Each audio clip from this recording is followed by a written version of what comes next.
ఇవాళ కర్నూలు సిటీ లెవెల్లో rugby game నిర్వహించటం, దానికి ముఖ్యంగా మా మిత్రుడు సురేంద్ర జిల్లా ప్రెసిడెంట్గా ఉండటం, ఆయన ఆధ్వర్యంలో చాలామంది ఇక్కడ క్రీడలు అభిమానించే వాళ్ళు, క్రీడాభిమానులు చాలామంది ఉన్నారు. రామాంజనేయులు గారు అయితేమి, తర్వాత అన్నిట్లలో ఈ Enlighten correspondent, college correspondent Nazeer Ahmed గారు అయితేమి, కోల్స్ కాలేజ్ ప్రిన్సిపల్ గారు అయితేమి, సుధీర్ గారు అందరూ కూడా అంటే వీళ్ళందరికీ కూడా క్రీడలను అభిమానించేటువంటి వ్యక్తులు. వీళ్ళందరూ ఆధ్వర్యంలో మా సురేంద్ర గారు దీనికి నాంది పలకటం సంతోషిస్తున్నాం. ఈ రగ్బీ విషయం, క్రీడా విషయము, ఎందుకంటే ఎనీ క్రీడ ఏదైనా సరే వాళ్ళు ఎంత అభివృద్ధి చేసుకుంటే అంత క్రీడలకు గవర్నమెంట్ కూడా మంచి ప్రోత్సాహం ఇస్తుంది. ఉద్యోగాలలో కూడా ప్రయారిటీ ఉంది.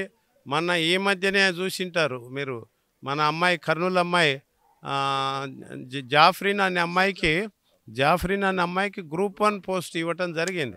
కర్నూలులోనే పోస్టింగ్ వచ్చింది.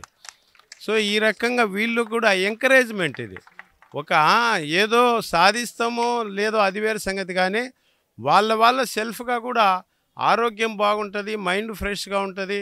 ఎప్పటికెప్పుడు ఇప్పుడున్న పరిస్థితుల్లో ఆరోగ్యాన్ని క్రమశిక్షణలో ఉంచుకోవడం కూడా ఎంతో అవసరం. అందుకొరకే క్రీడలను ప్రోత్సహిస్తున్నాం. గవర్నమెంట్ కూడా బాగా ఆడుదాం అందరి పేరు మీద ప్రోత్సహిస్తుంది. ఈ విషయంలో విద్యార్థులందరూ ఇంకా వాళ్ళకు ఎంకరేజ్ చేస్తున్న పేరెంట్స్కు ప్రత్యేక ధన్యవాదాలు తెలియటమే కాకుండా, దీన్ని గెలుపోవటంలో కాకుండా జీవితంలో ఒక భాగస్వామ్యం చేసుకోవాలి అని తెలియజేయటమే కాకుండా, ఇక్కడ ఆడుతున్నటువంటి క్రీడాకారులు ఎవరైతే ఉన్నారో వాళ్ళు ఎక్కడికి వెళ్ళినా కర్నూలుకు పేరు ప్రతిష్టలు తీసుకురావాల్సిందిగా వారికి అందరికీ విజ్ఞప్తి చేస్తూ సెలవు తీసుకుంటున్నా. Thank you.